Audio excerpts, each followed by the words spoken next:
What's up, guys? It's your girl Sarah from Sarah Styles here joining. Welcome to Monday. Hello, it's Monday. This is the reseller accountability, but I'm kind of doing a special edition today just because there's things happening. I'm going to change this view. I don't like that. Yes, I prefer that. Otherwise, I move and it like cuts my face off. So welcome. It is my weekly accountability. Today, we will talk a little bit about accountability and reselling, but I have kind of a theme today with other reselling parents who are remote learning or homeschooling during this time, trying to figure out how to get it all done. So I have Rebecca here and Melissa here. I'm going to do a couple quick announcements while we wait for people to log on. This is every single week at 6 p.m. Mountain Standard. It's an accountability call. We go over our weekly successes and then set goals for the next week. It is open to anyone who would like to join. So if you ever do want to come on the video, just send me a DM and I'll give you the information. Today, like I said, it's going to be a little bit themed. I'm going to have specific questions, but usually we go into just general reselling and what happens.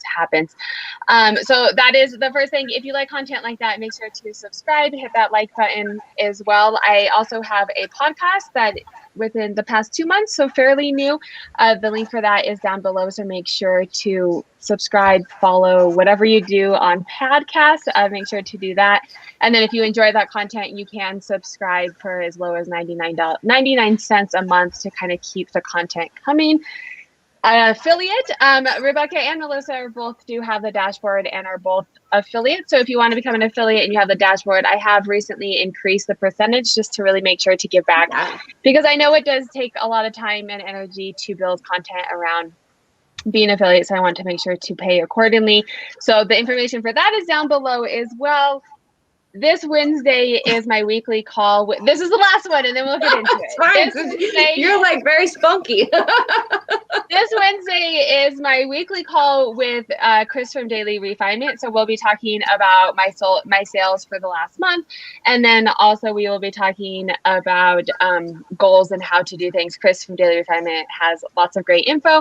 And Brittany is joining us. I don't know if she's going to be able to be here the whole time, but life of a mom, that's what happens. So on that note, let's do a little bit of an intro for people who don't know, and then feel free to introduce yourself in the comments as well, how your week was, what's going on, and then if you're in the similar situation that we are all in as well, just let us know kind of where you're at. So I'm going to start with, it's always backwards, Rebecca, and then we'll just kind of go around. Rebecca, if you want to give us a little bit about, we're all resellers, but the age of your children, where you sell on, and then your location, because I think it's going to differ a little bit about what all the schools are doing in the different locations. Yes. So hi, I'm Rebecca, the reseller. I am in Orlando, Florida, and I have a 4, almost 5-year-old. So this would have been what we call it in Florida, VPK, or a pre-K year. So I'm not yet officially in elementary school with him, but we are keeping him home from the little preschool that he was going to, and I'm doing, homeschool for him. So we'll, be talking all about that. And I'm a reseller. I sell on PoshMark, on Mercari, on ThreadUp, and I have a YouTube channel, and I'm on Instagram and all of the things that go along with that. So yeah, that's me. And this is your full-time gig, right? I'm a stay-at-home mom, so I don't have another job. I think sometimes it fluctuates between stay-at-home mom, for the win, or, reseller for the 1 minute gets a win. Pretty much wifing is like down to 3 or 4. But I know. I don't do anything else. Yeah. Okay. Oh, and is just to get an idea of what's happening in your state. So he would be pre-K. Is that mandatory in your state? No, right. It's VPK, so it's voluntary pre-kindergarten. Oh, okay. And we did have him in a little part-time school to prepare him for this year. Like, this is the year, like I stood out 5 a.m. to get this spot, because it is competitive, because it's free. And we paid for the school. We're an in-house family, got the spot, and then decided to keep him home. So I basically have no rules as far as what I'm going to do for homeschool. And I'm sure we'll talk about the pluses and minuses of that. But so I get free reign to kind of do what I want with him, but it's super pressure because you have to make sure he's ready for kindergarten. And than a whole full day. Like we'll talk about it. Yeah. We'll get into Brittany, it. I know you have a little guy that's just beyond him. So yeah. All right. And then Melissa, if you want to introduce yourself a little bit as well, go ahead. I'm Melissa. I am the Mint Moose. I sell on PoshMark, Mercari. Just started out into eBay, thanks to Sarah for all the hand holding, and I do ThreadUp. I have 3 children, 8, 5, and 2, and I homeschool my 5-year-old and my 8-year-old. And right now, that's my full-time job, is taking care of them and schooling them. I've been homeschooling my 5-year-old. I knew we would have guest appearances tonight. And I've been homeschooling both of my kids pretty much the entire way since they've begun school. So this is not this is not because of the pandemic for you. This is you are homeschooling. Wow. Yeah. Great. Okay.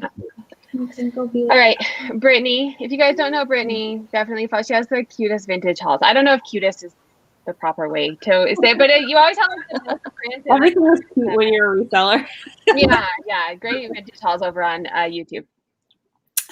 So I have 2 little boys. I have a little boy who is 4, and then he'll be turning 5 at the end of September. And then I have a 2-year-old who just turned 2 in July. And the 2-year-old has always been home with me.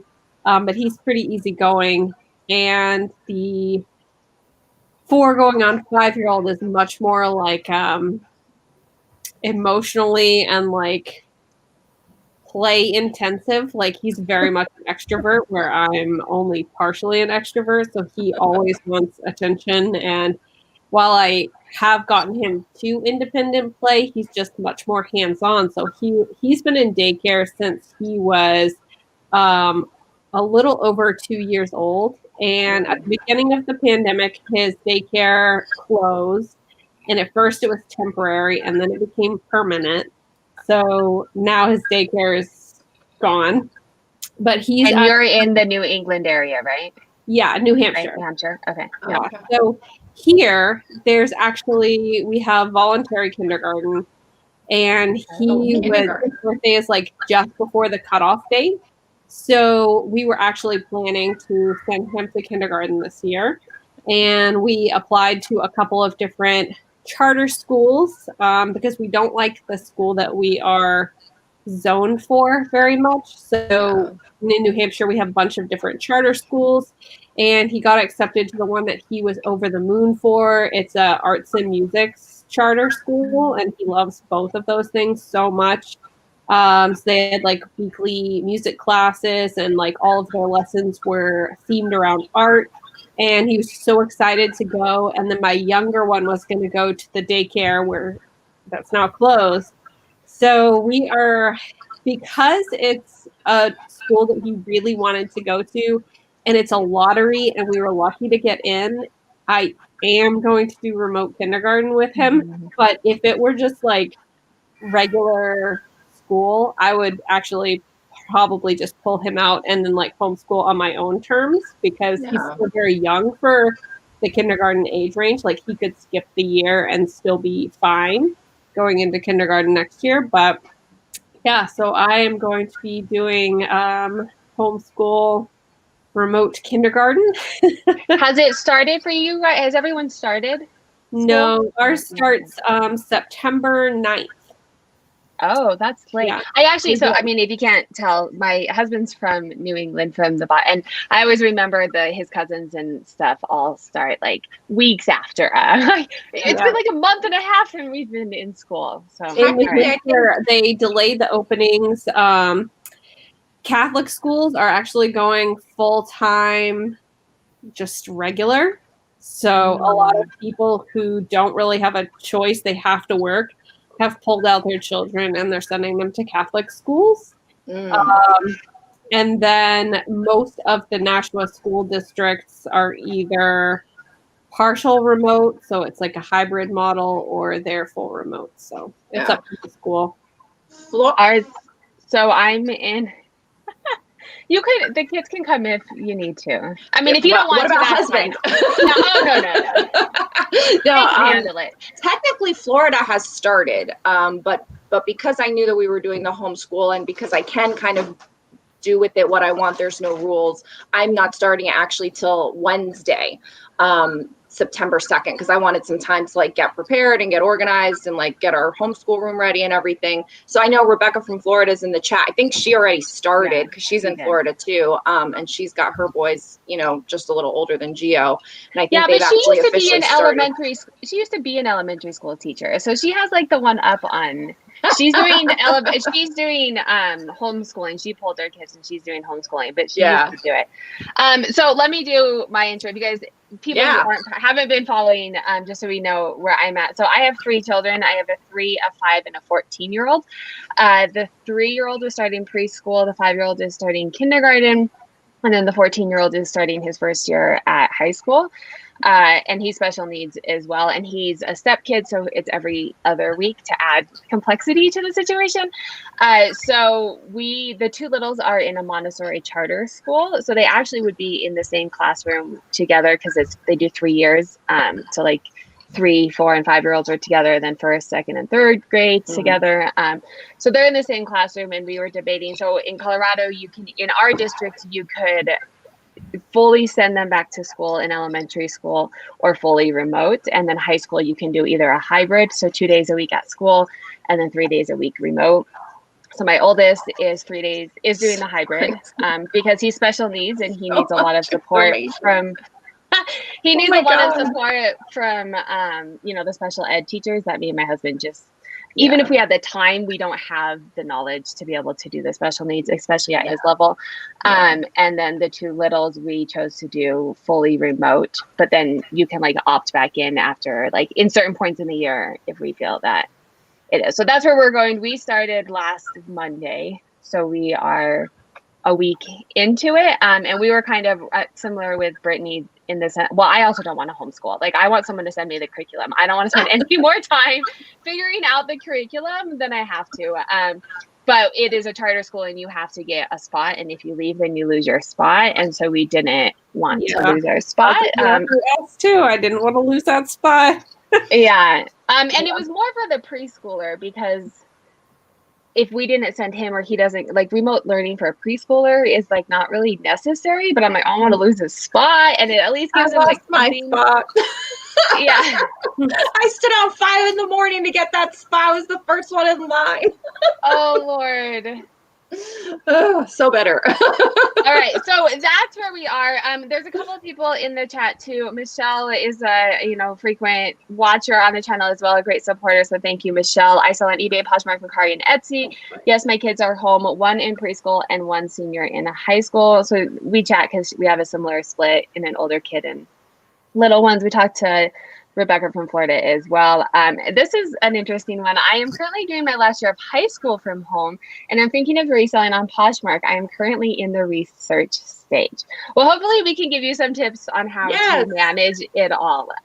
So let's talk first a little bit about what your day looks like. And I know not every day can be the same, especially with children, but kind of just a standard day. Or those of you that haven't started, Brittany, and Rebecca, right? You guys haven't started?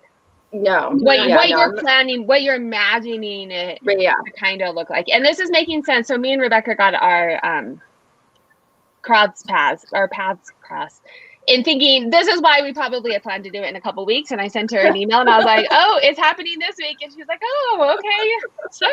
But that's probably why we originally talked about doing it in a couple of weeks when you had started. So we'll talk about what you're prepping, what you're getting ready to, what a normal day, even with the kid at home, if you're not learning, kind of what a normal day would look like.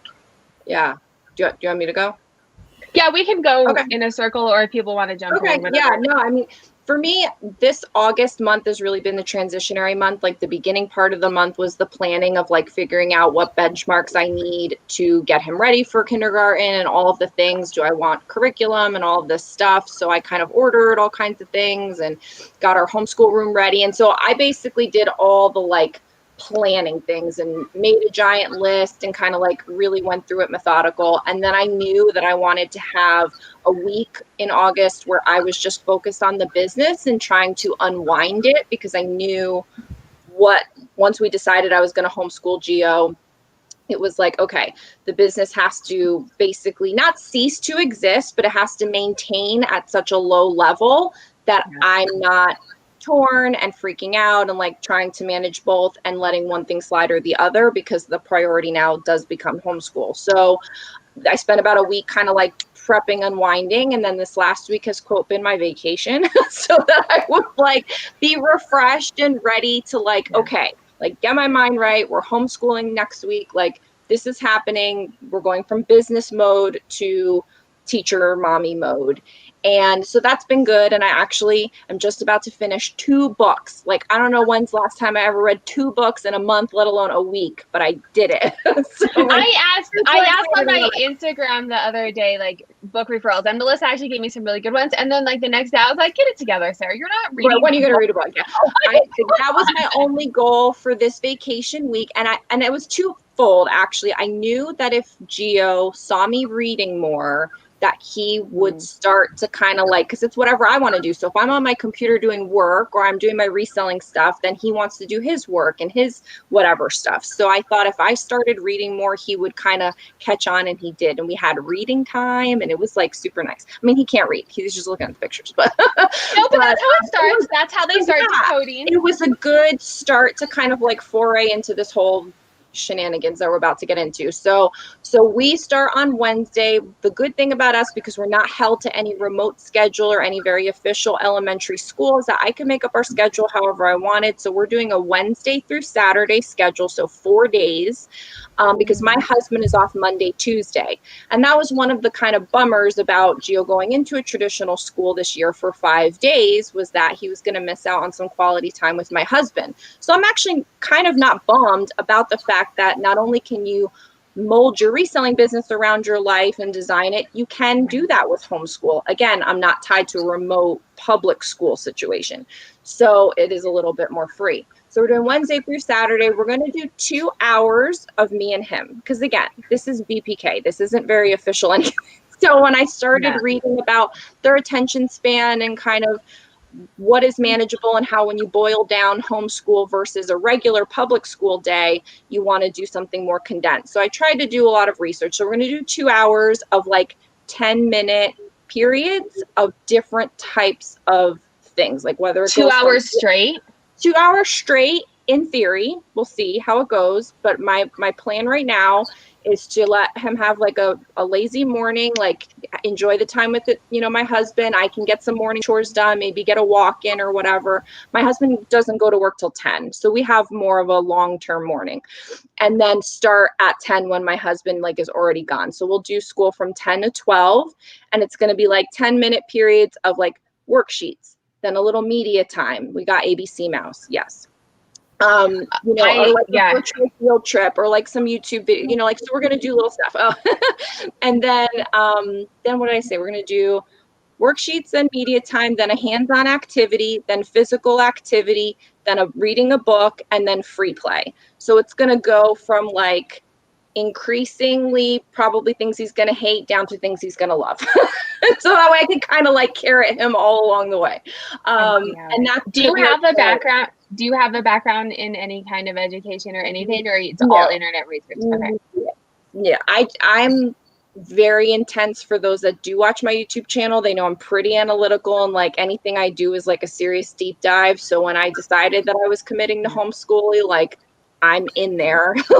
Like it's all happening. I don't know if I'm doing it right, but whatever it is, I've well researched it and figured out that it's what I want to do. So, and now reselling, how does that, are you? Reselling, I used to get up at 4 a.m. And so from 4 a.m. to 7 a.m., that's how I would get my reselling business done. I would do all my prep work, all my planning, all my listing, anything I could do on the computer, anything that just required mental brain power. My business was built from 4 a.m. to 7 a.m.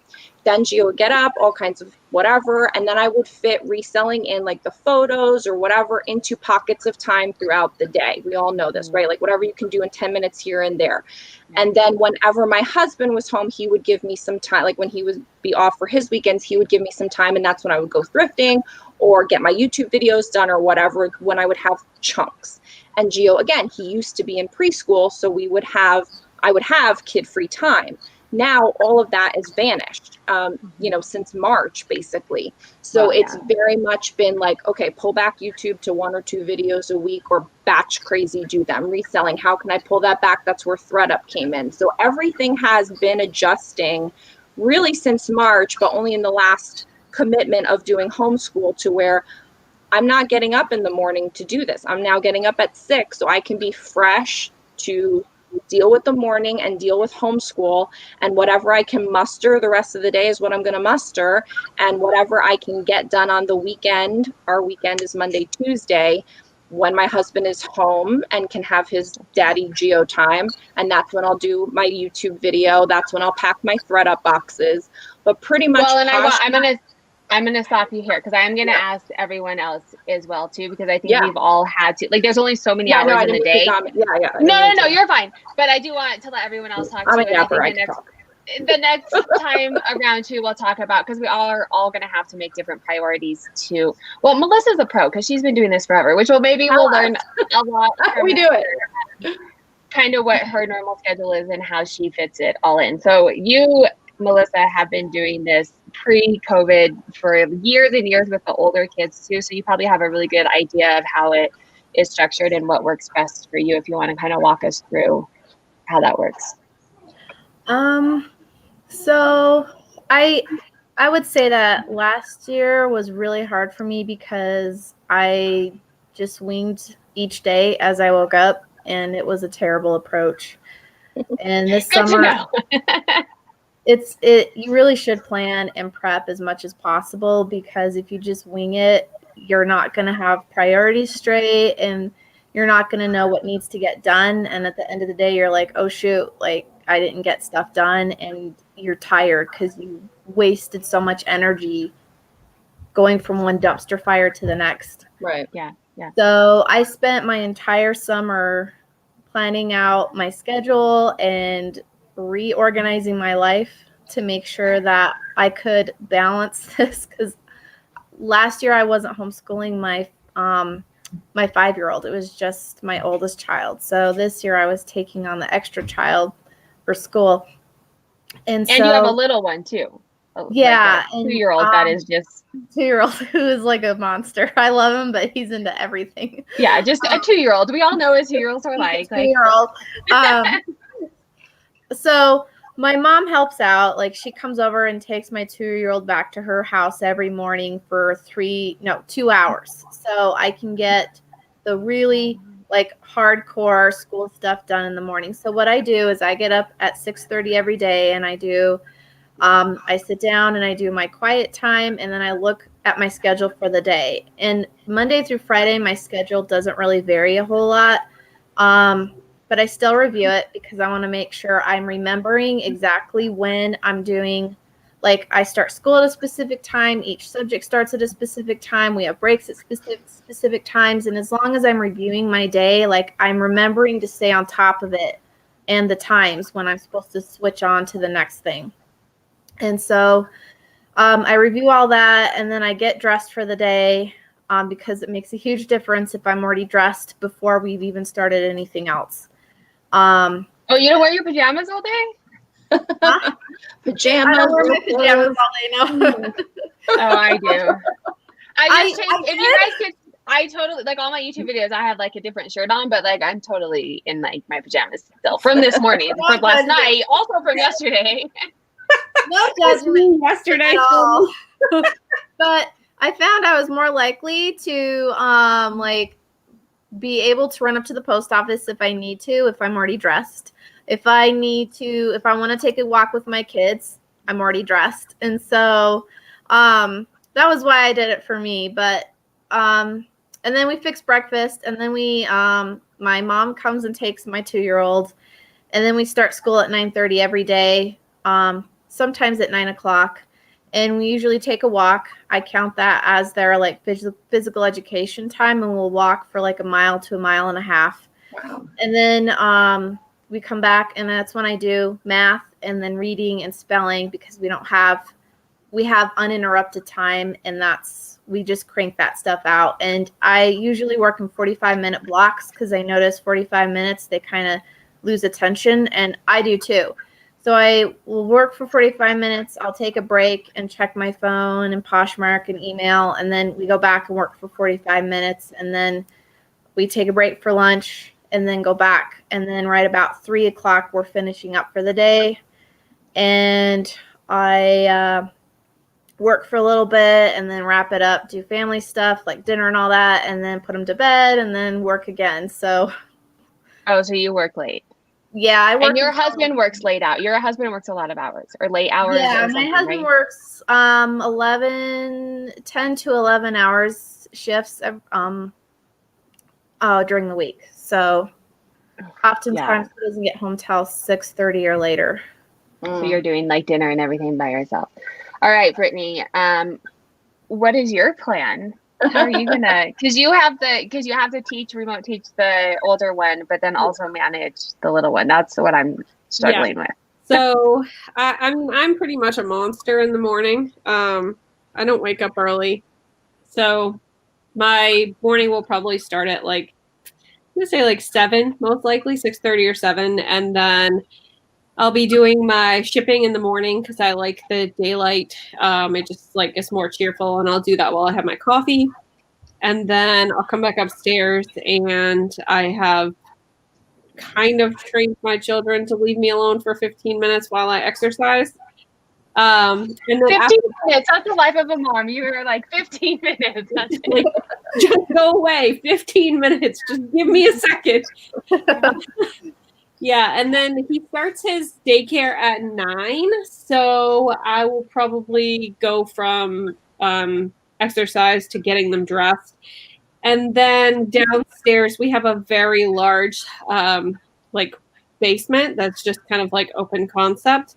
And I've always had a play area down there, but we are converting it to a classroom situation. So I'm basically treating it like they are both going to school. I'm going to be packing their lunches the night before. They're going to have lunch boxes. And then we'll just go downstairs.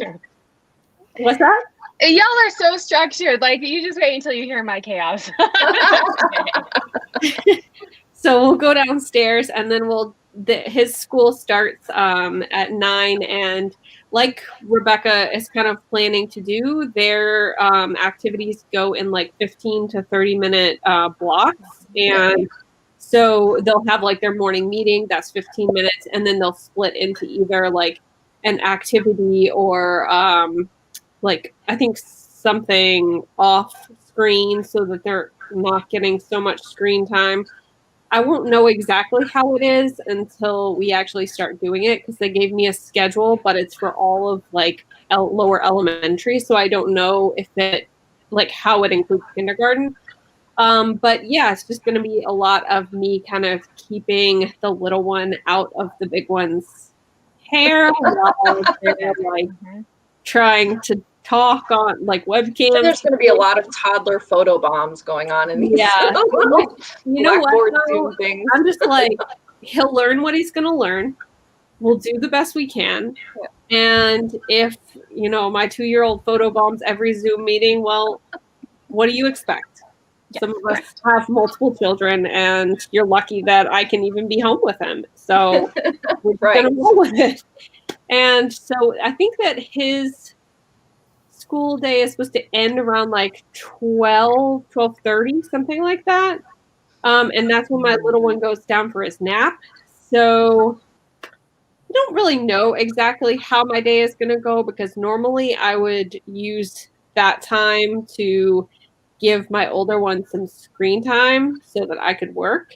But if he's been having a lot of screen time in the morning, I'm probably not going to do that as much. So realistically, I'm probably going to be doing 1.5 to 2 hours of work a day. I used to work a lot at night, but I don't get to spend a lot of time with my husband. And if I don't cut myself off at 8 o'clock, then I will literally like work until my eyes hurt and I just need to pass out. So I have actually read like 12 books or more this year because I've been cutting myself off at 8, and I will go and read and relax for the rest of the night. So, you know, and I appreciate you jumping on this call because I know it's a relaxing time. So if you need to go unwind, yeah, I'll we have get it. to go I know. But I did want to add that I'm a super driven person, and I really enjoy working, and I enjoy what I do. So it's been super frustrating for me, even just like thinking about homeschooling them and remote learning and having that schedule. It's been like a lot of pressure on me. So this past week, I actually signed up for Talkspace, and I've been kind of going back and forth with a therapist who specializes in like childhood and like family therapy. And, you know, one of the things that she has said is to try and take as much of those first 2 weeks of remote learning off of work that I can. I mean, there's certain things that have to be done every day, like packing and shipping, and you know, you've made a couple of commitments and you want to keep that up, but until you get in the flow and you know what you're doing, to like scale it back as much as you can. So it's kind of where I'm at right now, and I'm just gonna try and be okay with that because it's hard. It is. So that's totally me. get that.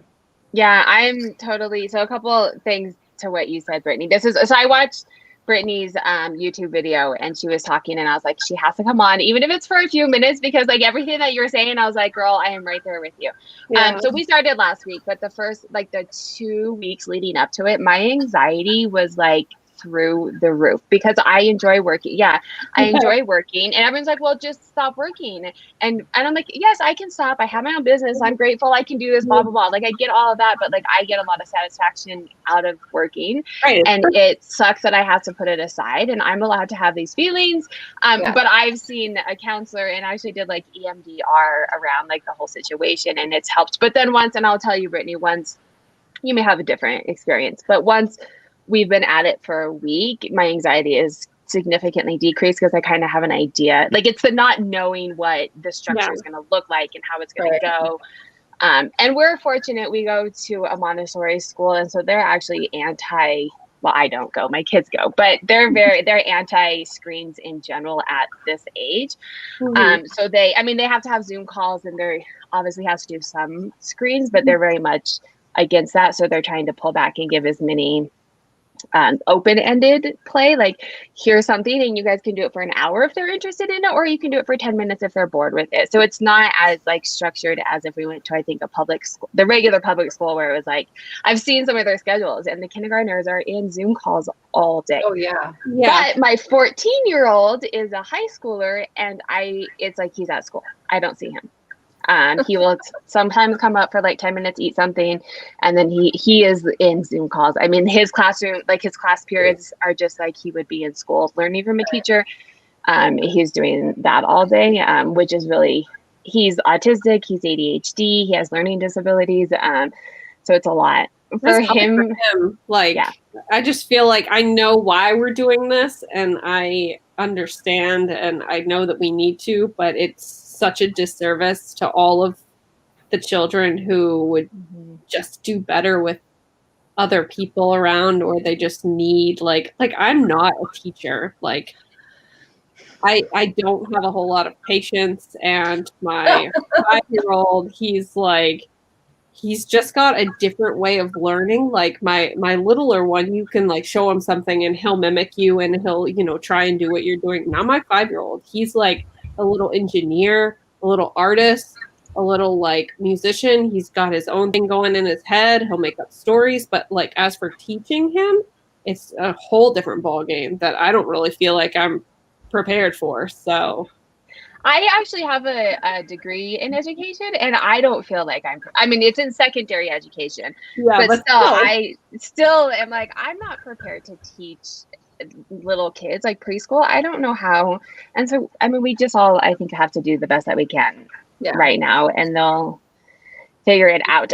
Okay, so we've kind of gone over our school situation. I kind of want to get into because you guys a lot of you have talked about like preparation for this, how we prepped. I'm going to start with you, Brittany, because I do know that you're going to want to pop off soon. And feel free to leave whenever, but we'll go the other way this time so you can get in.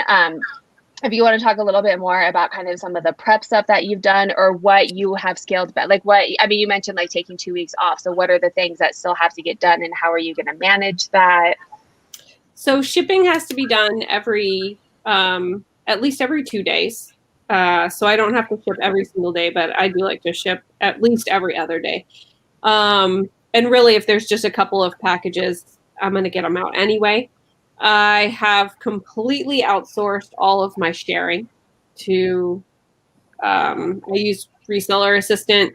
I know that there's like other bots and services and things that you can use, but with that, I don't have to think about it. I don't have to schedule it. I don't have to be at my computer. I don't have to enter CAPTCHAs. So I just pay it and don't think about it.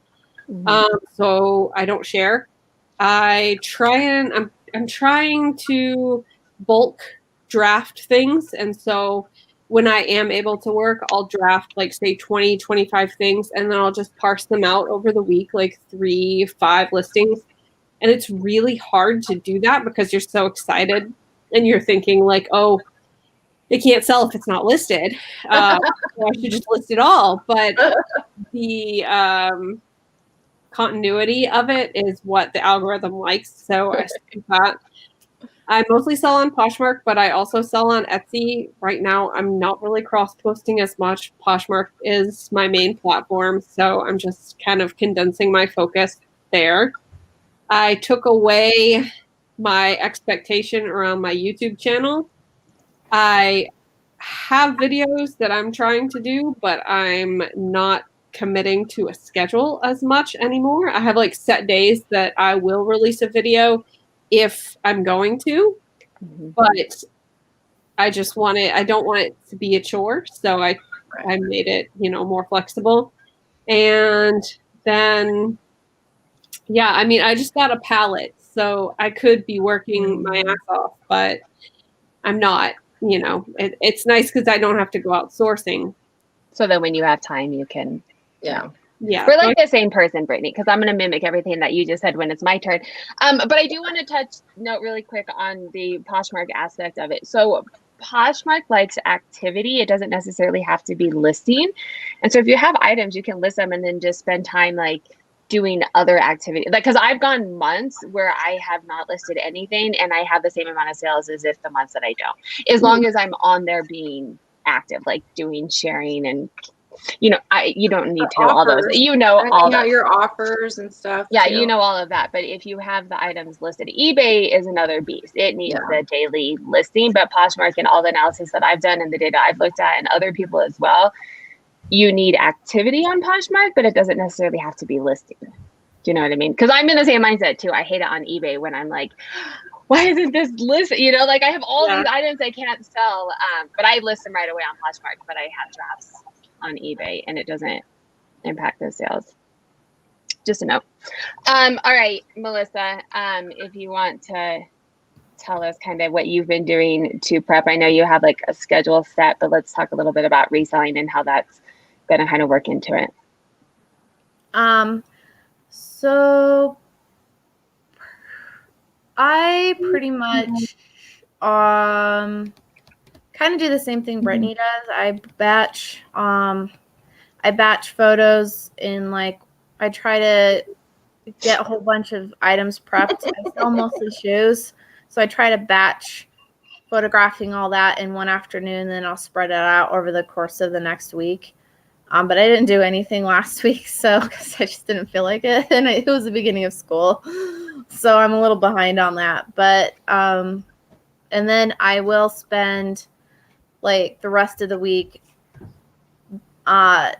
listing my drafts and then cross-posting to the other platforms I use. I also do outsource sharing my closet on Poshmark because that's time I can spend with my family and not on my phone sharing. So I do that, and that's saved a ton of time and frustration. I guess it's pretty much similar to Brittany. Yeah. Yeah. All right, Rebecca, I know you've actually kind of changed your business model a little bit. Thing. Yeah. So walk us through kind of how you came to that decision, and then what you're doing differently than you would have been before.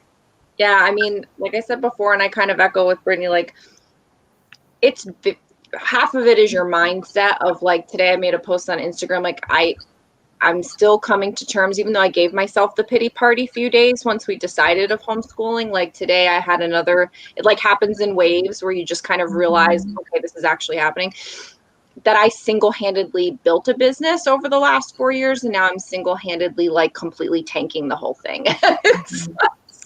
It's so hard to get over, because if you are a person that's driven, if you are the stay-at-home mom by accident, if you're the person that was super career person, you know, like there are a lot of people that stay at home that never looked forward to that. You ended up in it, and there's nothing wrong with that, and it's still beautiful and whatever, and we're all in the season and yada yada. But like, you're still a person, and you need your business to help you feel like a person, or at least for me, that's how I feel. And so it's very difficult to kind of do all the planning and then now have it actually be here and be like, okay, so like I posted the other day and I'm like, so I wrapped up all my business and now I don't really know what I'm supposed to do with myself. Like, what do I do all day? And it's like, oh, sure, I could clean up this mess that's sitting right over here, sell those things on Facebook, declutter something, maybe make a better dinner. But like, I'm not going to do that. Like, this doesn't sound like fun to me. So yeah, not going to make better muffins. I always feel like I don't care about making muffins. But anyway, so for reselling, I sent it all to ThredUp. Like I took all my thrifted items, I got rid of my storage unit that I had, and I sent it all to ThredUp. And I'm still ordering. I'm not going to thrift stores. I'm still ordering everything, like pre-owned clothing in bulk and like one-off things here and there. So I'm still constantly sending about 2 to 4 boxes to ThredUp a week, give or take. Can I interrupt and ask you, did you have the labels already? Because now I can't get I know everybody's having, I don't know the rhyme or reason to it. I can still get them, so I'm going to keep sending them. I don't know why. I'm sorry. I got them last week. I think it's, I don't think that it's like you're completely cut off where you are, or maybe it's a timeline thing. And if you were in by a certain time, I don't know if it's you've sent in so many. I don't know if it's what your acceptance rate. I don't know why. I am all I know is I've never done it. I've never done it before. So I just signed up last week and was able to print them. And I printed as many as I remembered to do, and then I got sidetracked. See, and I print one and then I do the box, and then I'll do the box and then I'll print one. So I'm not also trying to like print out a bunch, and I've never done that. So I don't know.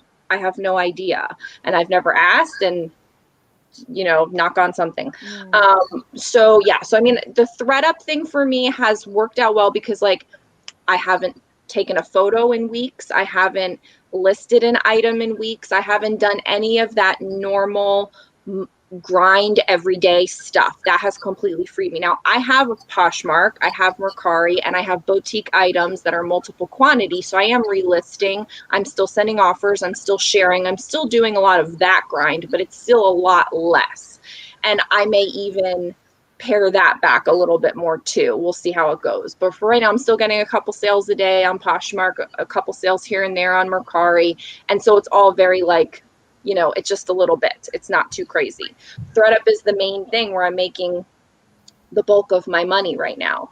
I have the YouTube channel. I have my Etsy shop with my reseller products. And so that kind of passive, because I've already done the work, income is nice to trickle in. And then I also do print on demand, which may be a little bit different from some of you here, where, you know, I have shirts selling on Etsy and I have shirts selling on Amazon that are bringing in several $100s a month where I'm not doing anything. So I feel like when I do get some time, once I'm settled into this schedule and I know that I have some time available, I don't think I'm going to put it toward reselling. I think I'm going to put it towards some of these other front-loaded, automated, passive type income streams, which has always been my plan. Like anybody that may have watched my channel before knows, like, I don't really even like reselling.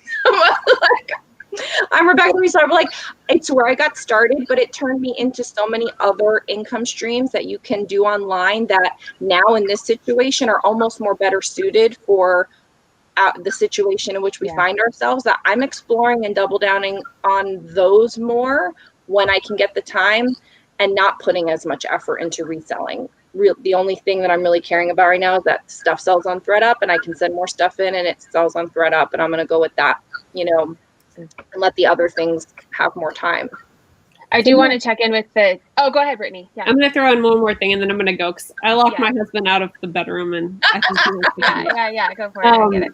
So I totally agree with Rebecca. If you can find a passive income stream for like your items that you already own. I recently reached out to a local consignment store and I got a booth there for my vintage stuff. And because I do take stuff in to consign there as well, especially if I like get it at the bins or it's been sitting in my Posh closet too long. But I reached out for a booth specifically, and so I set up a vintage booth there, and it's actually been doing really well. I think I opened it August 10th or something like that, and I've already made $450. So nice. Yeah, it's pretty good. So if you can find like a passive income stream where you're not doing the work, but you can like all the like manual labor of taking the pictures and like marketing. Right. And it frees up your mental space too. Yeah. Well, and I think in talking with all of you, like I'm doing the same things, but it didn't like connect for me. And I think I always try and look at like the bright side of this, right? And it's awful. I'm with you. Not awful. Yay, I'm glad to be home with the kids, blah, blah, blah, whatever. But like we have all had to take a seat back to be able to do this. And I think it's, from what I'm hearing from you guys, definitely for me, it's really hard to do that. But all of the things that I've learned and that I've implemented in my business, once we go back to, it will probably be a new normal, but it will eventually be something, right? We'll have a bit more time. We'll be so much better off. Like once I have more than 4 hours a week, I'm going to like take over the world, like pinky in the brain. What am I going to do this week?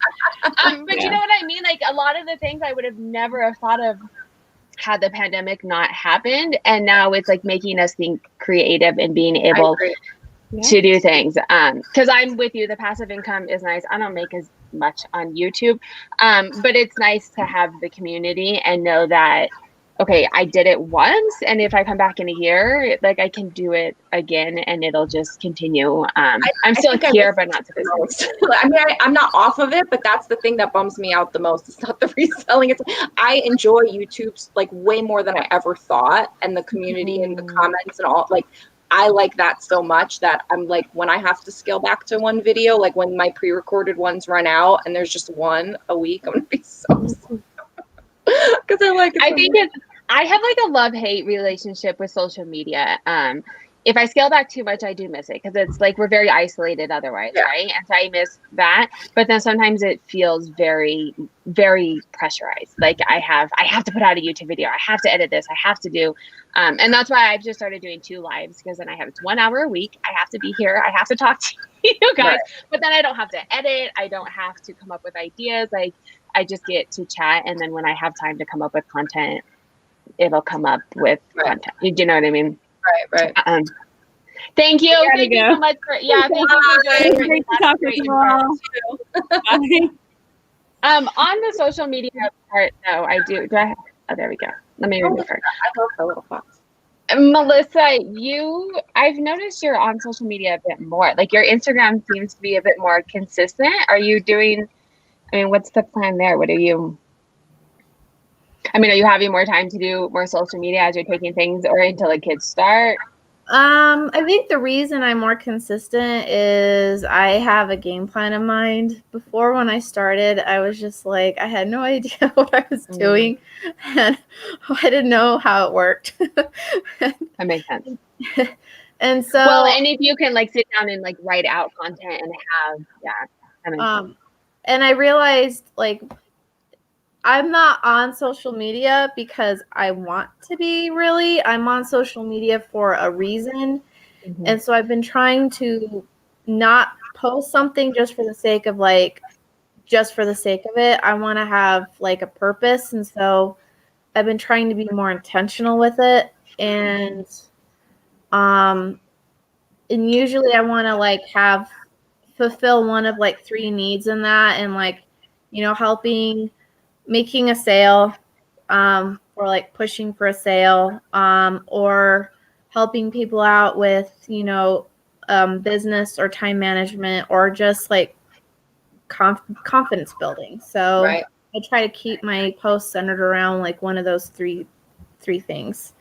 That's a really good social media tip, because I think a lot of people, when they first get, and I was the same way too, and when they first get on, they're like, I don't know what to post about, and it seems overwhelming, and you're like, but once you hone in on like, why am I here? And it's different for everyone. Sometimes it's, I want to connect with people, or want to make a sale, I want to just, give tips or whatever it is. But once you kind of have your purpose for it, I feel like the content just kind of flows out, right? Like you have so many ideas that serve that purpose. And then you start to learn how social media works, which is like a whole job in of It itself. depends on the platform too, I think, because like with YouTube, we know we're trying to rank, or we have algorithms or whatever. Whereas Instagram, it's like, if you can fall out of the feed with someone for a while, and it's very hard to get back in. Like, I've been at a certain number for a while, and I know that there's only the same most recent people interacting with me, and the people from like way back when that I remember when I first got on aren't active anymore, because I've taken breaks and they've taken breaks, and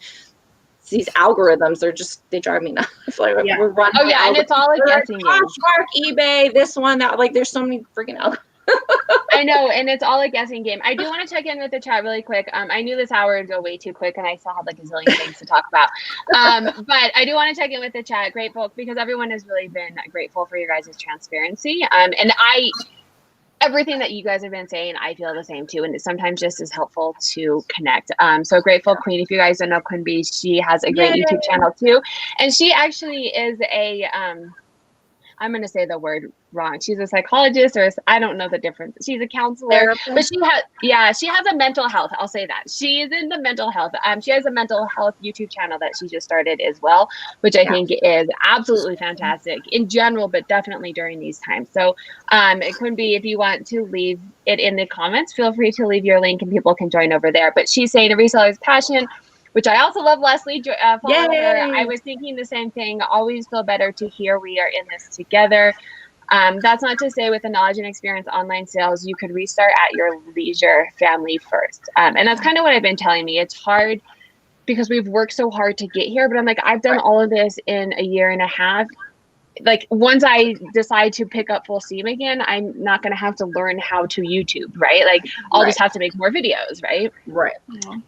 I think the thing that was like the most like stinging for me was this year was supposed to be the year, because Gia was finally going to go into 5 days of half day school. And so I'm like, daydream. I mean, people that watch it, like, they knew that I would be daydreaming about all that I would get done with 5 half days. Like, what are you like? Oh my God, I'm going to be able to do so much stuff. And then it all just came crashing down. But I started a countdown, and there's 344 days until he starts kindergarten next year. So just so you know, it's coming up quick. We're going to be there before you know it. I don't have to start a countdown because I have an older kid, and my oldest, like the second day of school, already knows how many days there's left until the last day of school. But I feel you so hard on that, because I have 3 children, and 2 of them. I don't know how you guys. Oh my God. I know. Well, you figure it out. I mean, you kind of just have to, right? But the 2 oldest were in school. The middle one was in school half days, so I at least got, and I certainly had 1 at home. But this year was going to be. She was going to be in school full day. My oldest is in full school day. And then the little one was going to be half days. And I was the same thing. I was like, oh my God, I have probably like 4 pages of things that I was like, I'm going to do this. And like all of these. And that's where it came crashing down. And now it's just keeping maintaining the status quo and trying to keep it where I'm at. I'm not really going to add much to what you guys said, because I'm kind of doing similar things as you. I am sending in my first thing to ThreadUp this week. So I'm going to see how that goes. I kind of picked from my inventory a little bit of everything to see how it goes. And then I did my palette came. Like, it'll take a little bit for it to start rolling in. So don't judge it off of just one box. I would commit to a little bit of consistent sending in. If you can split your inventory to do it, because you're not going to see anything off of that for a little while. Like I started in the end of March and I didn't start seeing payouts until June off of the things that people buy because of their return window. So just keep that in mind. It's going to be a lag time. But once you get that hump, and if you've kept sending it in consistently, then you'll be building it up. And now I get payouts daily, just like I would get Poshmark sales daily. Okay. That's good to know. Do you do ThreadUp at all, Melissa? Have you? Yeah, I sent in one box and I was surprised when all of it sold. So I literally mailed like I think 25-pound box yesterday, and I've got more in my basement ready to go out because some of it I'm just tired of, and I don't even want to mess with it. I'm like I'll take even like a little bit of a payout. And a friend of mine gave me a whole bunch of his daughter's old clothes, and I'm like, oh, this is good, but I don't want to spend the time photographing it. Yeah. So. Yeah, that's interesting. And I'm glad you said that, Rebecca, because I probably would send one box in and be like, man, this isn't worth it. But it's been, all of my inventory is listed, and sourcing is honestly the hardest thing for me, which is weird for a reseller, because most resellers are like, I have a death pile and I have so much inventory. And I'm like, I could keep up with everything else. Death pile, yeah.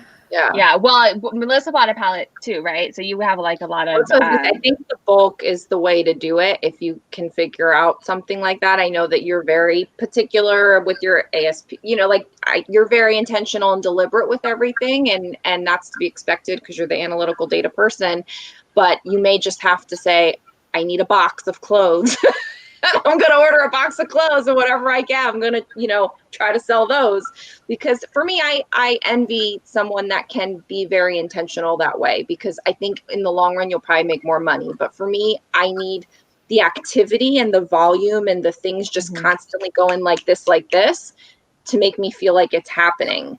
So I may not make as much, but at least everything is still happening, whereas I don't know.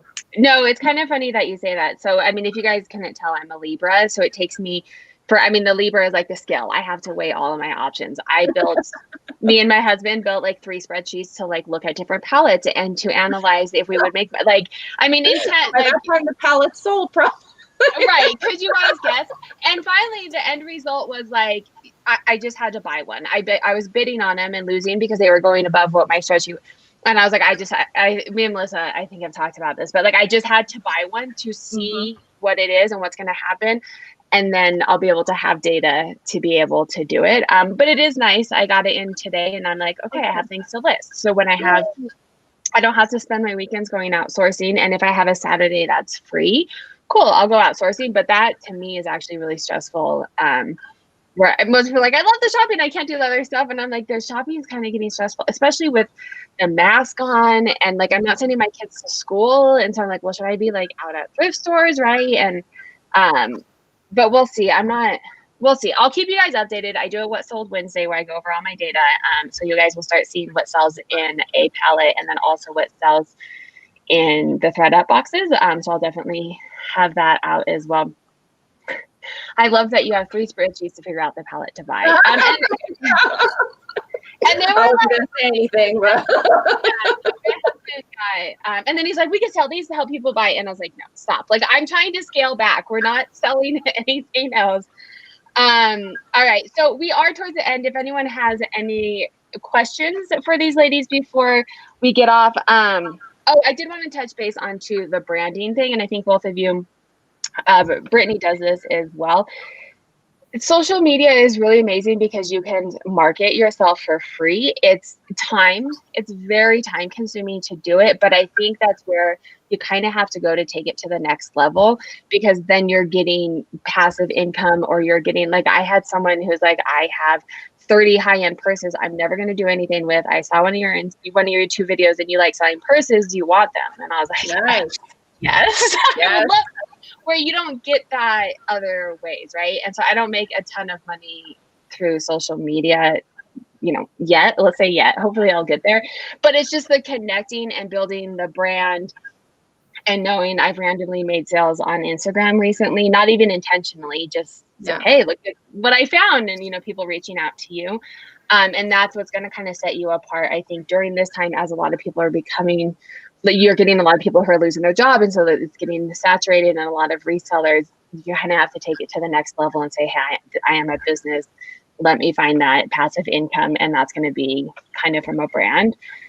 But it's very time consuming because that's also what we've scaled back on, right? Like, I'm not doing as much social media because it doesn't pay, right, yet. The thing is you can monetize it in any way you want. I mean, we've all gone probably different ways. There's somebody that makes a course. I was doing reseller chats. I have little products. You have your dashboard. Like, everyone can find a way to monetize it, but you can monetize all you want. If you don't have an audience that will buy into that, it doesn't matter. But at the same time, if you have this audience, but you never try to sell to them, it doesn't really matter if you have 18,000 followers if you don't sell it. And it's not like the only reason why you would create an audience is to sell to them, because there is that community effect. And like, if you get joy from being in the comments with people and liking everybody else's posts and seeing what they're like, I do love that. I wish I could spend more time on it, but I think I don't look at social media as a sales thing, but I do like to make value. And so sometimes the value is where you can monetize. Like for you with your dashboard, like that's some of the value. So yeah, but it is time consuming, but it is nice to know that if you put yourself out there and you are in the community, whatever way, shape, or form that takes, you get different kinds of things from it, and you get to give those things too, so I don't know what I'm saying. It's 9:00. There's rum in here. It's not water, it's rum. And so on that note, enjoy the rum. And I think that, kind of to Melissa's point too about being intentional with what you do. And it's funny because personally, I'm not on social media, and you guys probably wouldn't guess that because you see me on social media all the time.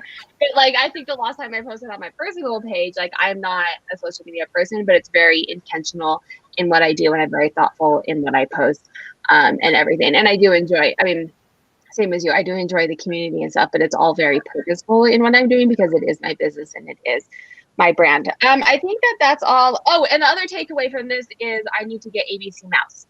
Everyone was smiling when she said that. I don't have it, but I need something to help supplement.